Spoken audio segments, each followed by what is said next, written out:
हमें और बड़े भाई भाई। आजकल पार्टी आर्टी नहीं दे रहे हो। पार्टी?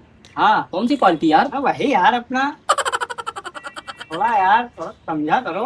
अबे यार तुम लोग को मैं क्या बताऊं, देख कल से सावन लगने जा रहा है। अच्छा ये बड़ी ठीक है, अच्छी बात कही कल से तू मुझसे, कल से क्या तू मुझसे, अभी से, आज से मुर्गा, अंडा, बकरा, मछली और लड़की, अच्छा।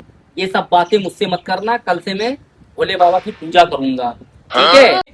भाई, भाई, अबे ये क्यों चिल्लाते हो यार भाई। भाई, भाई भाई यार, हमने सोचा कि तुमको बता दे आके यार, तुम्हारे पड़ोस में यार एक कटली लड़की एक नंबर की आई है यार। देख यार ये सब आज से बंद है, भाई ने बोला है। भाई कहाँ गया यार? अबे अभी तो यही खड़ा था यार, इतनी बातें पेल रहा था यार। ये नहीं सुधरेगा यार। इसका कुछ नहीं हो सकता।